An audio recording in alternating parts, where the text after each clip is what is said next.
I don't know where this video is going to go. I have a plan, but me and plans. First, when I was setting up this, I love shaking the camera when I hit the table. I should actually figure out how to get the tripod off the table so when I hit it, it doesn't shake a camera. I also should make a more stable table at some point in my life, but it's my building table and it works just fine. When I built the table, I wasn't originally thinking I was going to make videos on the table. But while I was setting this up and getting some ideas about how I want to do some, because there's going to be hopefully some different angles of shots on this little video I'm making right now. But while I was setting that up, I remembered that this is part of my collection. I don't know how many of these, tons, because I got a lot when I was a kid, obviously, because this is the de facto winch pulley system that we had when we were kids, winch system for all the various vehicles. The vehicles were the vehicles back in the 70s, like this guy here, were kind of homages to the steam shovel, the actual steam part of the steam shovel industry, and not the pneumatic or hydraulic, they call it in the real world, the hydraulic that they use now with the pistons and stuff. Everything. I remember actually when I was a kid, very, very young, they were still using steam shovels. We would drive past the construction site and they still had, and this is early 70s. Like, I think hydraulics was around in the 70s. I mean, I don't know when the Bobcat showed up, but I remember pneumatic and the excavators and stuff like that. But when I was very, very young, I remember actually seeing these things in operation. I don't know if they were steam. They could have been diesel. They might have been diesel. I don't remember steam. but they used the cables to move the shovels around. And they didn't use pneumatics. And I think there was a hybrid at some point in my childhood when some things were operated by the cables, such as but the actual shovel was hydraulic. And now everything's just hydraulic. And for the last 50 years, 40 plus years. So I'm not exactly sure when the steam shovel or the diesel shovel, I think everything's diesel, but the cable run implements of construction were completely phased out. I don't know. I'm not a historian on these things. But yeah, I got this thing in 1970, whatever, 4 or 5, whatever. I don't know what year this thing was released. But I got this, and look, it's a cable shovel, not a pneumatic or hydraulic shovel. So one of the things that I realized over the years is that I got these things in a set that I got for Christmas, birthday, bought off the shelf. Actually, I didn't buy any of these off the shelf. By the time I started buying, these things were long gone. So I didn't start buying off the shelf until like 81, 82. So you couldn't get this set in 1982 off the shelf, even though back then sets did stick around for a lot longer than they do. Anyway, that's a whole other tangent. But when I started acquiring used lots, I would get a lot of these in yellow and red, and I don't know if they came in any other color, but I have lots of yellow and I have lots of red. I think I have red. Actually, yeah, I've red because there's one right there. so it, and this is a different one. This one, and I did a review on it. This one's earlier than this one, I think by a few years. And even the difference between these two, I think is quite, the 700 series. I think this is 700 series and this is 300 series. And the difference in the 700 series versus the 300 series is a little more detail. Not a lot, because again, these are all basic bricks and slopes. And this is basic bricks and slopes. I will say that you got a lot. Hey, look, there's hinge plates in here. I could have used some in my big ship. There's 3 of them in here. I could have used all 3 of my big ship, but whatever. I used red. But these were my childhood. Like, I didn't get this set when I was a kid. I got this set when I was a kid. This set was pre me getting, I was probably born by when this set came out. But anyway, so this black string, when I started getting used lots like this one, the black string was hit and miss. The actual winch was there. I mean, I got lots of winches and lots, but the black string might have been missing, or replaced with gray string or thread, or like sometimes binder twine. Probably not binder twine, but you know what I'm saying? Like, it wasn't the black thread that came in the original sets. And I'm not saying I'm not a completist. I've said that years ago. I am not a completist, and I have no problem modifying bricks, as people know. Now I try to limit my modifications to as few as possible. I try to brick build it until you actually have to modify it. But these things, and when I want to rebuild those sets, I think I was missing some of my string too. Like, because again, from 1975 to now, or whenever I started really getting hardcore, I was not hardcore ever, but with the collection and blah blah blah, and research on the internet and blah blah, I was probably missing a lot of this string too. But I did find a few of my originals, and I said, where do I get this? Because thread doesn't cut it, binder twine doesn't cut it, the gray or white kite string doesn't cut it. I use that. So I fly kites, or I haven't in a while, but I love kites. And the kite string is pretty close to the diameter of this overall, unless you get really hardcore kiting.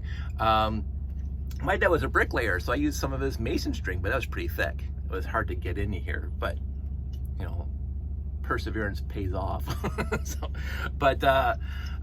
So it's always been in the back of my mind, like and there was a whole thing on Lugnet one time, and I think Eurobricks had a whole thread on where to get thread. and I remember reading those and I'm going, it's a lot of work ordering, like, oh my goodness, and it has to come from overseas and blah blah blah. No, I think somebody, because there's bigger fans than me out there, tracked down the original manufacturer. If I remember correctly, I think within the Eurobricks, I don't think this, maybe it was mentioned in Lugnet, the thread about the thread. But they found the original manufacturer, and they said, hey, this is a niche group of fandoms of Lego, and we want the actual string that came with the original sets. And you can get it. I don't know if you can still get it. I mean, this is 20 years ago when I remember reading about this. But, you can, if I believe, don't quote me on this, but I think you can actually get the original thread from the company or something exactly the same as the original thread. Now, me not wanting to put, again, lazy, fundamentally lazy, I don't want, and I don't have the time or the wherewithal, and a substitution that is close enough to the original is good enough for me. So one time a few years back when I was really hardcore, I can't keep on using that word, but I was really I don't want to go into my mom's sewing machine story right now, but I have a sewing machine that used to be my mom's, and I was really liking using it. And I was sewing up a whole bunch of stuff, like a little pencil cases, and I was trying to make some clothes. I made Josh a Halloween costume one year. Was fixing whatever needed to be sewed around the house, a shirt that has a hole in it, whatever. My comfy pants, because I love my comfy pants, and sometimes they get a little worn out, a little threadbare, as they say. So I'll sew them up before I throw them out, because I comfort over style, comfort over what you think is like fashion any day of the week. And my comfy pants, I adore it. Now these comfy pants, I got a rip in right there in my leg. We were probably camping one time, and I got a rip in them. I brought them home, sewed them up. That was years ago. I'm still wearing them. So it's good to have some skill in sewing. I'm not a great seamstress. I don't even know if that word's apropos anymore. I don't know what the actual new word is for seamstress, because that implies female, but I have no problem saying it's a generic, gender neutral thing, because I am a seamstress, because I can use my mom's sewing machine, but I'm not a professional. I learned how to use it and whatever. But so we would take our trips to Len's Mills or the other place, Fabricland, or somewhere else, even Michael's. Fantastic place to go. And we'd be looking around for bolts of cloth, saying he wants this made and whatever, I'll sew it up. And I'm looking for Lego patterns. Never found one. Not one time did I find a Lego pattern in these places. I keep on asking too. And I think I want to back that up. I think once the girl says, oh, we got that over there, and they were asking like $50 a yard. I'm not paying $50 a yard. Like everything else is like not even 10 or 15, and they were asking $50 because it's Lego. Whatever. No, I'm not doing that. I have in a bin right over there, I have it actually says cloth on it. And in that, when I'm at Value Village or another thrift store and I happen to be walking through the bed sheets, and oh, there's a Lego pattern, yoink. It's like I showed you the comforter I found it was a couple years back in Once Upon a Child. So if I see a Lego pattern, I'm buying it. So I have actually 2 or 3 sets of sheets over there for beds, various sizes, that have Lego on it. And I'm going to make those into a shirt someday. I'm going to make it into a nice little golf shirt or something. I have to get better at sewing, but then again, I haven't had the sewing machine out in years. So it's on the back burner, as they say. So many plans, so little time, so little, like, But anyway, so we're walking around Lentz Mills and we're walking around Fabricland. And I said, oh, what? Oh yeah, I remember this. I wanted to find the thread, the string, the whatever you want to call it, as close as possible to the original black string on these winches and on these things and on blah, blah, blah from the 70s. And so I think it was Michael's. I'm quite sure it was Michael's. We were at Michael's and I'm over in the string, the needle point area, because that's basically what we're looking for, needle point thread, but not exactly needle point thread because that's slightly different. But there's a whole wall of various types of string thread, whatever. And it's like $3, $4, whatever. So I'm thinking, looking at the black, oh, that's way too thick or that's way too thin. And there's like 4 or 5 that could be close. And I didn't have this with me. I didn't think about it until we stepped into Michael's and I'm walking through. Oh, right. I'm in the Michael's section where the thread is. And I'm going to say, so I bought 5 or 6 different, all black, all close to what I remember the string was. And I brought them home and I tested it. And I don't think I have the other ones that didn't work anymore. But this one, and again, the sticker's gone, but you walk into Michael's right now and you will find this guy. He's in the string section. And this string is as close as possible for me to the original string that came on these sets. And I'm very happy with that. And of course, I've been using it.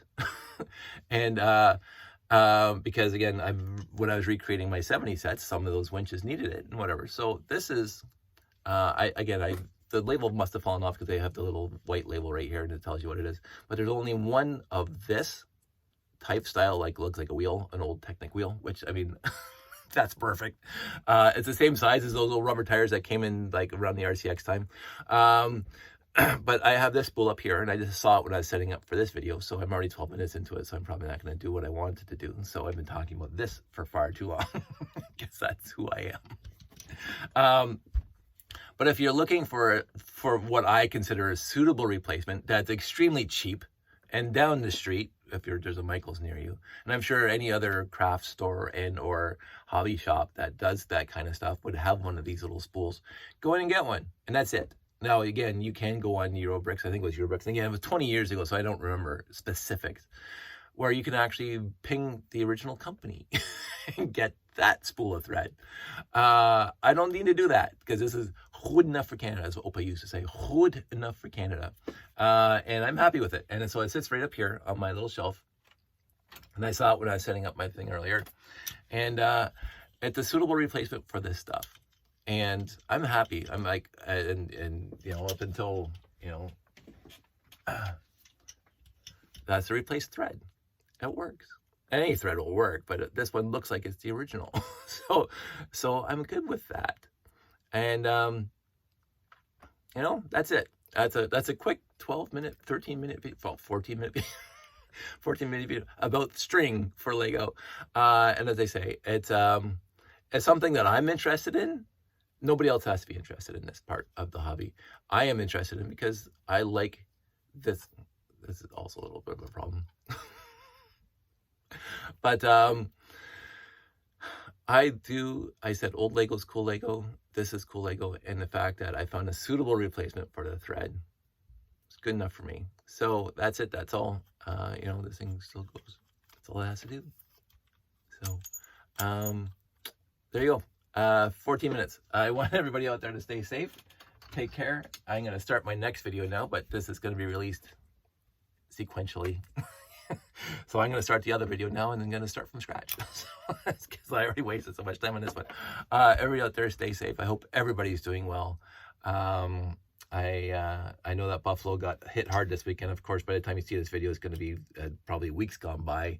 But it is Saturday, and Buffalo is completely snowed under. That's 30 minutes down the road from us, ish, a little more. But on a good day, you can get there probably to Fort Erie in about 30 to 45 minutes. And we don't have a speck of snow outside right now. It did snow a little bit yesterday morning, so when I was driving to work, there was some snow on the ground, but it melted. Yesterday afternoon was warm. I went over to my dad's place after work yesterday and had to take the leaf blower to get up in his roof and blow out all his eaves troughs before it froze, because it's going to be cold from now until probably March because it is Canada. So, but I went over there and cleaned out his eaves troughs, so he doesn't have any ice problems, hopefully. So that's what I did yesterday. But we have no snow here, and Buffalo's got, what I was told, at least 5 feet.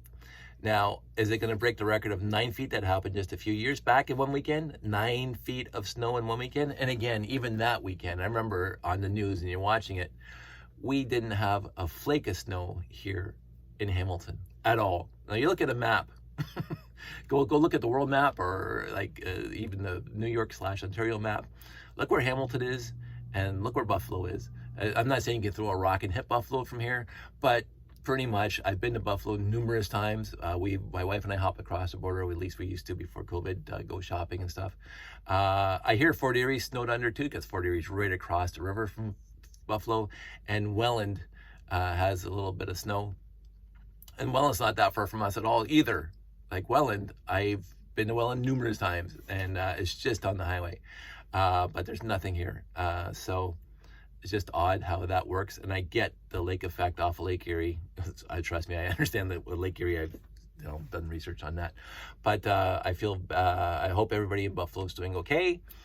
And by the time you see this, we'll know if they're okay. So this is not prescient, as they say. I do like the one video a day release, even though sometimes I make 4 or 5 in one day, but I don't want to inundate you guys. So that's it. Again, 17 minutes. I shouldn't keep track of the time. You guys are here you guys obviously want me to go off on tangents sometimes. And if you want to sit this far into it, I'm happy for you. I'm trying to be, I got an idea. So let's go do that right now. So I'll talk to you tomorrow, and you can see what I'm going to be doing. And I'll see you then.